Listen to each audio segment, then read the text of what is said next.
Olá, internautas que acompanham a Web TV do Bocão News. Estamos aqui com mais uma entrevista especial e hoje um assunto polêmico e um assunto muito importante na área da segurança pública. É por esse motivo que nós convidamos hoje o promotor do Tribunal de Justiça, Dr. Davi Galo, que vai falar para a gente desse primeiro passo dado sobre a maioridade penal. Doutor, antes de tudo, qual o significado desse primeiro passo? O que significa essa aprovação dessa emenda na Constituição? Olha, esse assunto, por algum tempo, já vem inquietando a população brasileira. Eu diria a população brasileira, porque se você fizer uma enquete, um levantamento hoje, cerca de 90% da população é favorável à redução da maioridade penal, que hoje encontra-se limitada aos 18 anos de idade. Limite esse que é estabelecido pela Constituição. Então, o que é que acontece? Para que você mexa, para que você possa reduzir, você tem que fazer uma modificação na Constituição e isso só se fará através de emenda constitucional, desde que o assunto não viesse sob cláusula pétrea. Então, o que é que se fez? Essa proposta foi lançada, que é a primeira comissão que existe no Congresso, para verificar da constitucionalidade da emenda à Constituição neste sentido. Então, foi feita essa consulta à Comissão de Constituição e Justiça e, por maioria de votos, foi aprovada a proposta de emenda. Esse é o primeiro passo. A constitucionalidade foi admitida pelo próprio Congresso. Então, essa emenda ela vai ter o trâmite em ambas as casas legislativas, ou seja, tanto na Câmara dos Deputados como no Senado. Aprovada por maioria, uma maioria que, salvo engano, de 3/5, salvo engano, eu não tenho bem certeza. A emenda constitucional ela vai vigorar e automaticamente a maioridade penal passará dos 18 para os 16 anos. Qual era o cenário e o perfil do jovem infrator à época em que a maioridade penal era aos 18 anos? Na verdade, a Constituição de 1988, ela contemplou, ela recepcionou a legislação de 1940, que estabelecia o nosso Código, que a maioridade penal começaria aos 18 anos. À época, a nossa Constituição hoje tem 1988, 27 anos hoje, atualmente vai fazer 27 anos.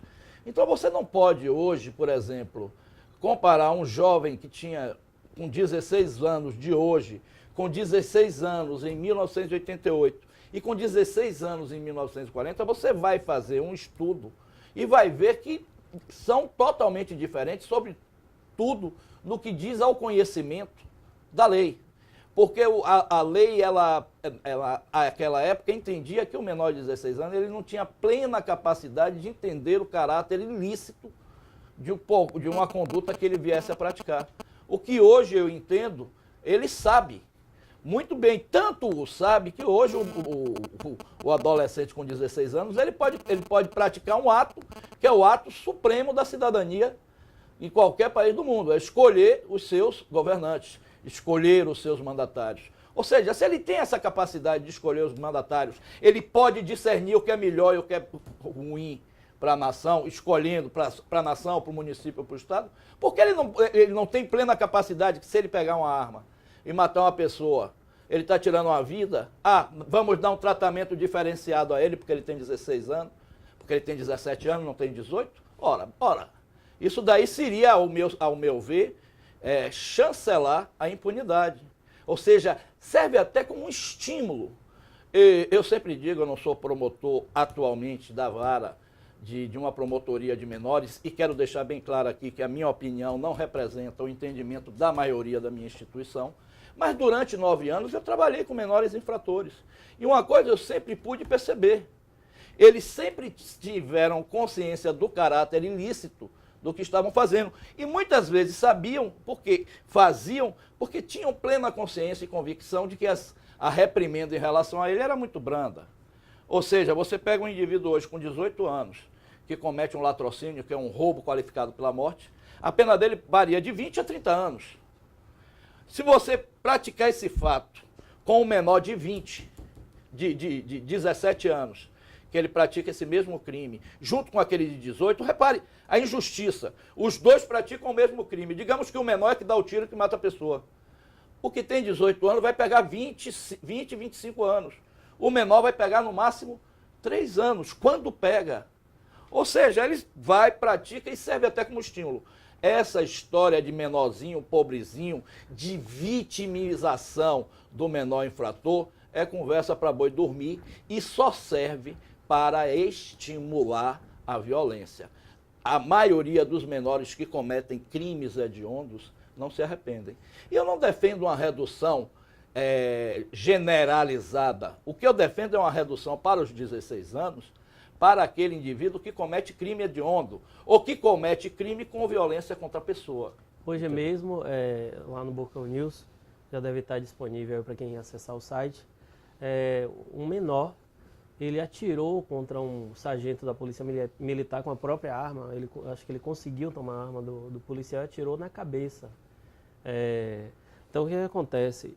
Ao atirar, eu acho que ninguém dispara uma arma contra o outro sem saber a possibilidade de que aquilo ali é um crime bárbaro, trazer a morte. O que é que ele faz? Ele pegou um agente do Estado, um pai de família, que por um ato perverso, malvado, mesquinho dele, vai ceifar a vida de um homem que poderia ser qualquer pessoa, ninguém tem o direito sobre a vida. E o Estado vai chegar e recebê-lo de braços abertos, com aquela velha desculpa, com aquela velha lenga-lenga, de que ele é uma vítima. Vítima de quê? Né? Se nós enveredarmos por esse caminho de vitimizar o delinquente, de vitimizar o criminoso, sob o argumento de que não tivemos chances, isso daí também é outra conversa fiada. Você pega o Brasil é um país cuja população, na sua maioria, é pobre, é carente. A grande maioria esmagadora dos menores não delinquem, não roubam, não matam, pelo contrário, às vezes passam fome, estão pelas sinaleiras trabalhando para levar o sustento, o pão de noite para casa. Então por que é que eu vou vitimizar justamente aquele que é perverso, que é cruel? Entendo que no caso de crimes cometidos com violência contra a pessoa, acima de 16 anos ele tem plena consciência do que faz. E se tem plena consciência do que faz, vamos botar ele na cadeia. O sistema penal é falido. Isso não é problema meu enquanto representante da sociedade é fazer com que a paz social impere, né? Se um elemento ele não se adequa à sociedade, se ele não tem condições de viver em sociedade, ele tem que ser retirado.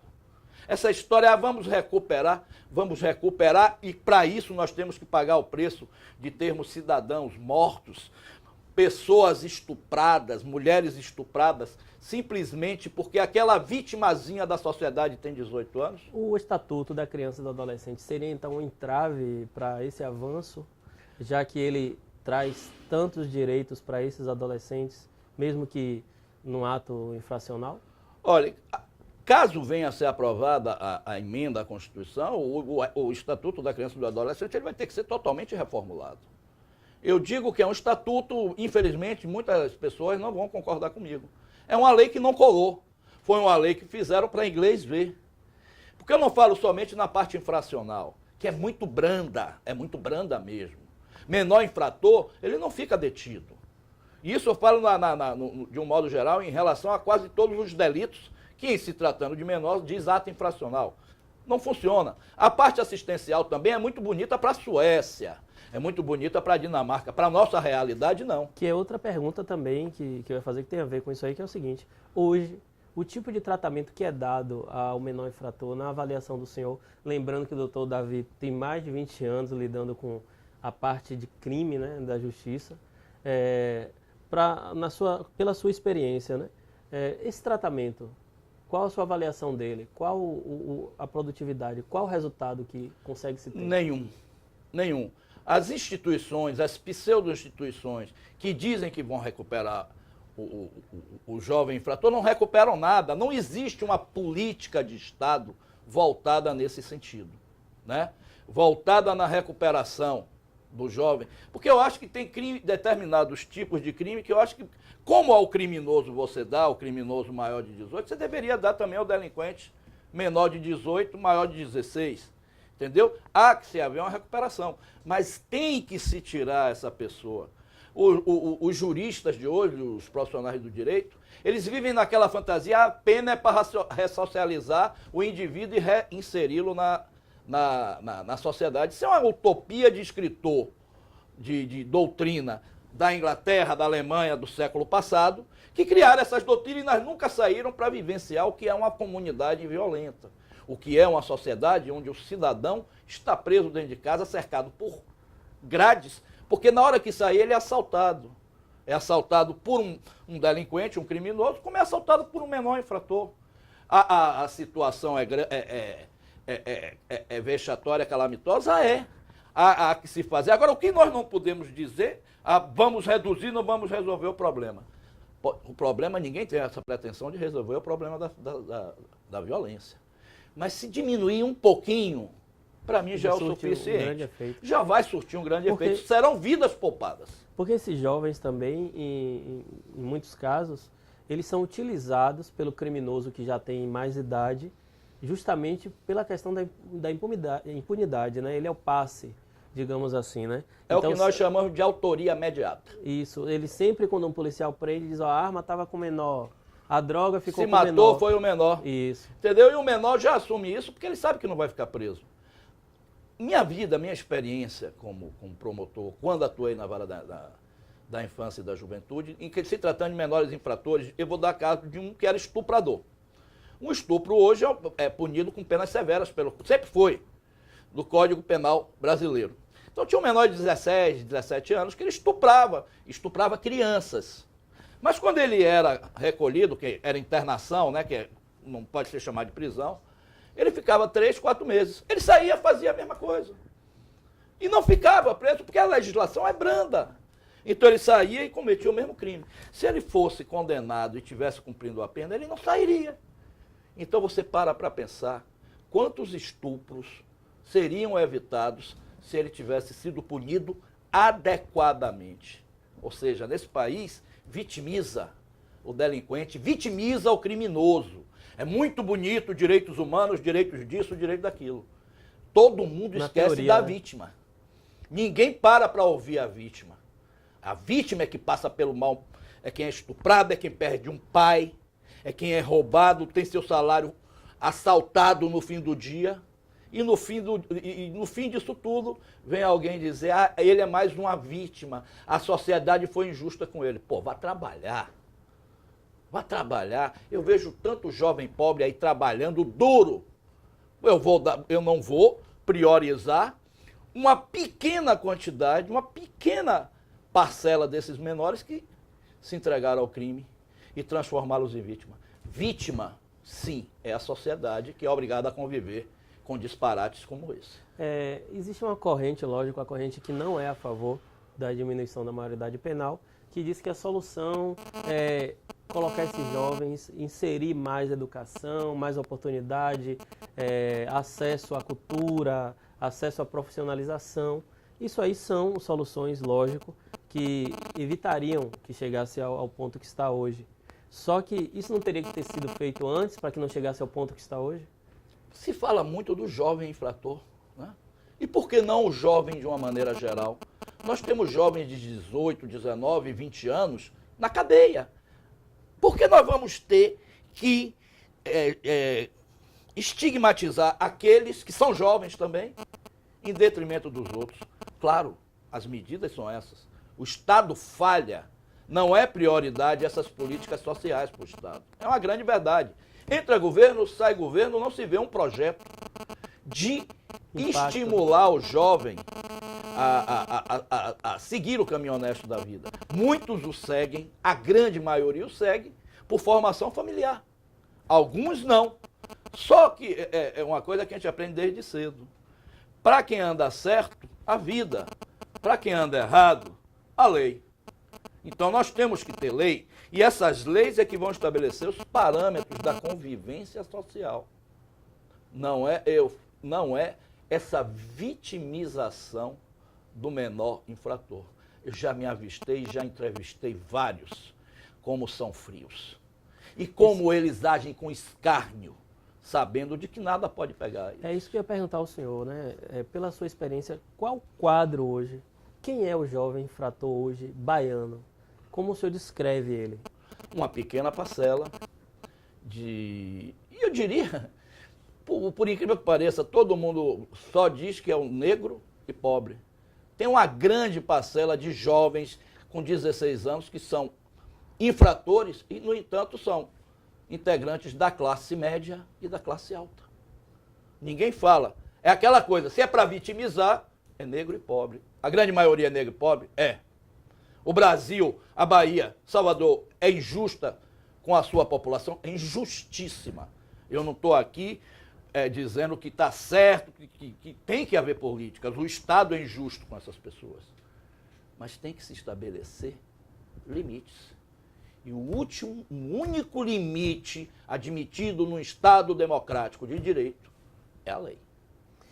Hoje em dia existe uma banalização, isso aí quem acompanha redes sociais, quem acompanha também o Bocão News vê, que há uma banalização com relação à facção, parece que virou uma moda, principalmente dos locais, dos bairros periféricos, e que os jovens sentem orgulho, eles gravam vídeos e até alguns vídeos cometendo crimes de homicídio, com arma e se declarando de alguma facção criminosa.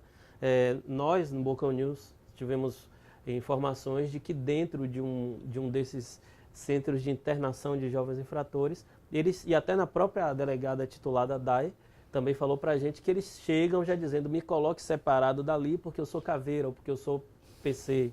Então eles sentem orgulho em se intitular de facção criminosa. De fazer parte. Qual o risco disso para a sociedade, quando isso deixa de ser brincadeira e vira coisa séria?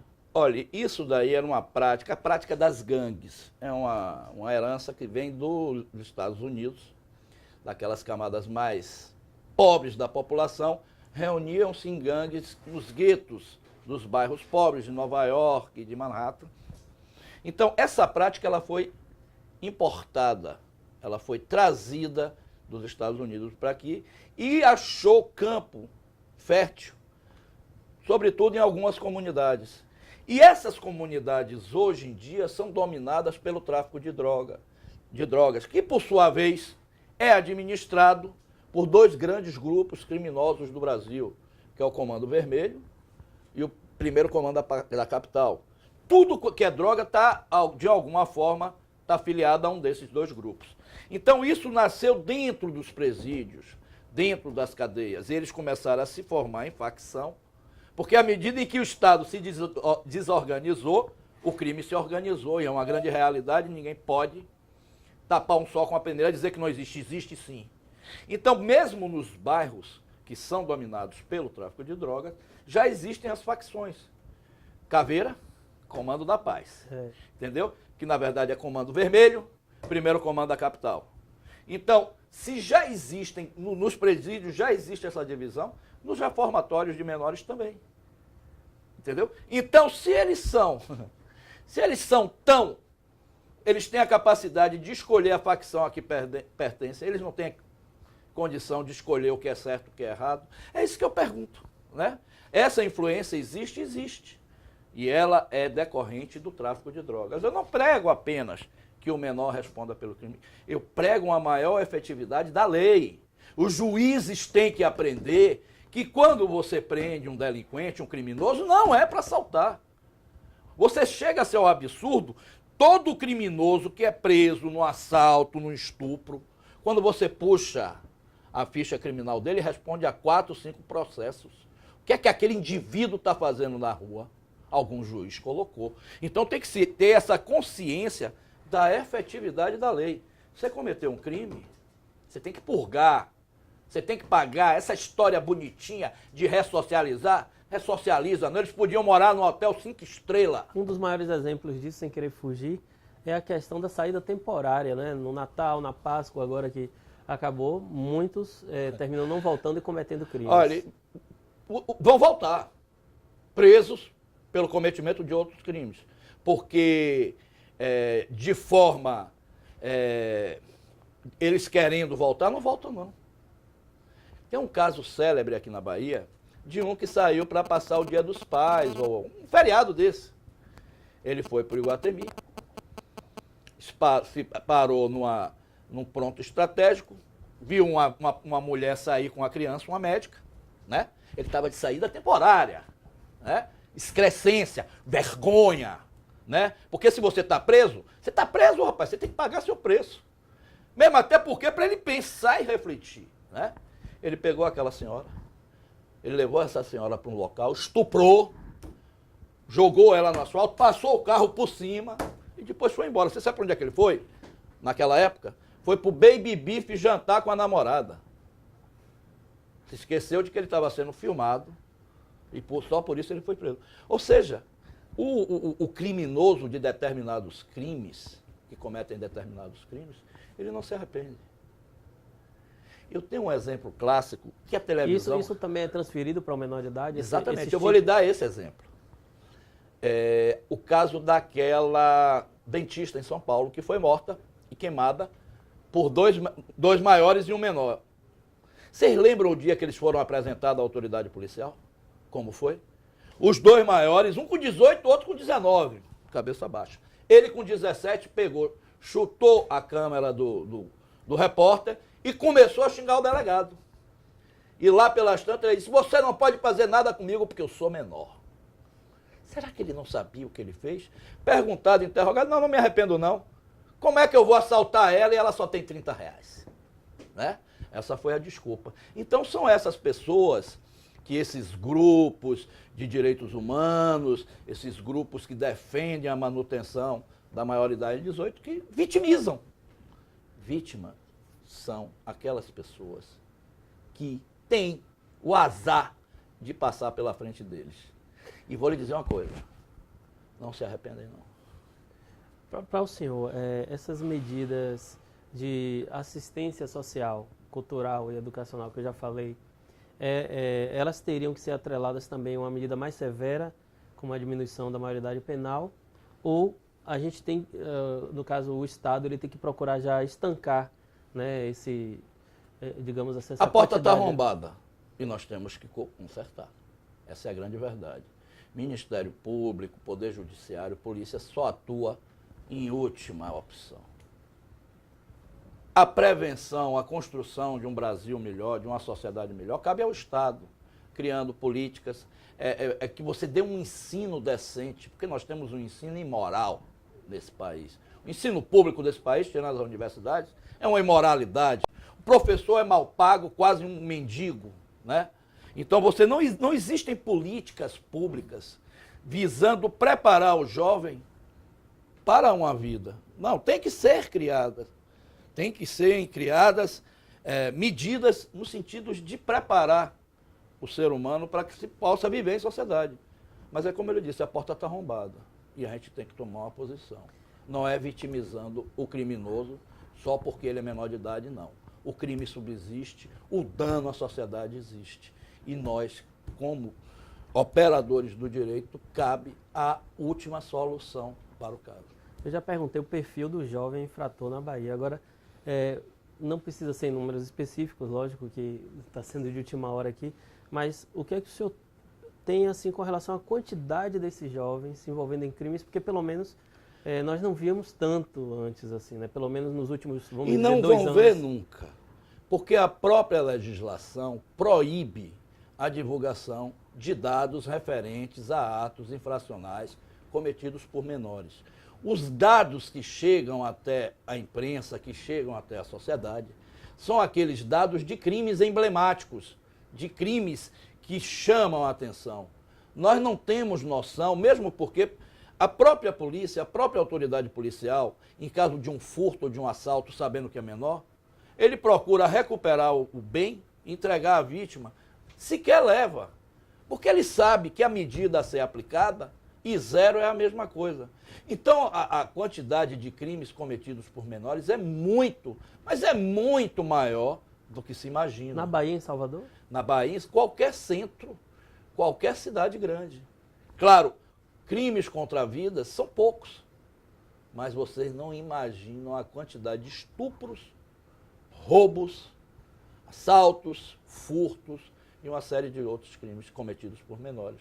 Que muitas vezes, vou conversar com a titular, foi até minha colega, uma pessoa muito cara a mim, doutora Dadai. ela vai lhe dizer, né?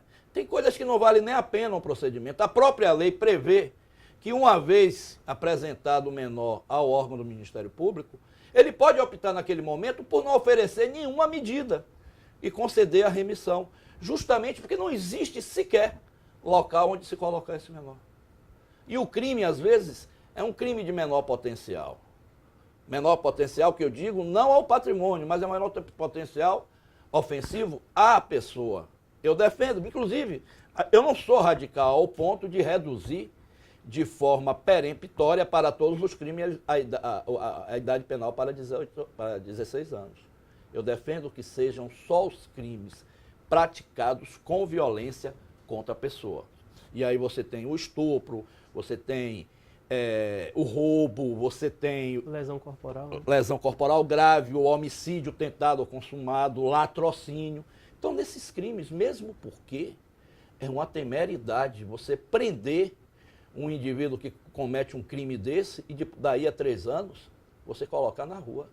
Não sei se vocês lembram o que foi feito em São Paulo para que não colocassem Champinha na rua. Esse caso foi emblemático no Exatamente, Brasil. Champinha fez o que fez e até hoje alguns juízes brigam para não colocar ele na rua. Mas a lei é bem clara, 3 anos. Acabou. Ele tinha que ir para a rua. Ah, vai cometer de novo? É como se eles dissessem, dane-se a sociedade. A lei é essa. Entendeu? E é isso que eu faria. Se a lei fosse essa, eu tenho que seguir a lei. Então, eu me coloco favorável à redução para que tenhamos uma lei onde nós possamos, não é punir. Na verdade, quando o promotor pede que a lei seja mais dura, ele visa salvaguardar a sociedade. A sociedade dos homens de bem, dos humanos direitos, que compõem a esmagadora maioria da sociedade em todo o nosso país. Agora, doutor, para encerrar, que o nosso tempo já extrapolou um pouco, o assunto realmente é complexo, é bom extenso. Eu queria saber qual a expectativa do senhor agora para os próximos passos dessa emenda constitucional. Olha, alguns crimes, e na verdade, o que chama a atenção do Congresso Nacional não é a quantidade do crime, dos delitos em si cometidos por menores, mas sobretudo alguns crimes emblemáticos. E ultimamente tem havido a ocorrência de vários crimes emblemáticos nesse sentido.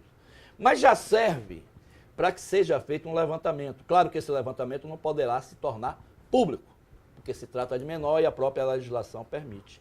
Mas será assustador. Sinceramente, eu espero a aprovação, a votação e que seja emendada a Constituição no sentido de reduzir. Discordo do ponto de vista técnico-jurídico daqueles que dizem que a redução não poderia vir, porque trata-se de cláusula pétrea. Não é cláusula pétrea da Constituição, porque se assim o fosse, ela estaria prevista no artigo 5º e não no artigo 227 ou 228, salvo engano, da Constituição. Então, é perfeitamente factível a aceitação e a emenda à Constituição nesse aspecto. Sinceramente, eu espero que o bom senso prevaleça e que a emenda passe. Quero deixar bem claro que esse entendimento, mesmo porque alguns colegas têm me ligado, não é majoritário dentro do Ministério Público da Bahia. Mas tenho muitos colegas também que, como eu, pensam dessa maneira. Ok, doutor Davi Galo, obrigado. Essa entrevista aqui realmente muito importante e especial também, né? Para vocês que acompanham a Web TV do Bocão News, trouxe um esclarecimento maior sobre esse quadro, né, de menores infratores, infelizmente adolescentes, jovens envolvidos em tantos crimes que nem sempre conseguem chegar ao conhecimento da sociedade como um todo. Por isso, o doutor Davi Galo cooperou tanto aqui e trouxe tantas informações. Agradecemos a vocês que acompanham a gente aqui na Web TV do Bocão News e até a próxima entrevista especial.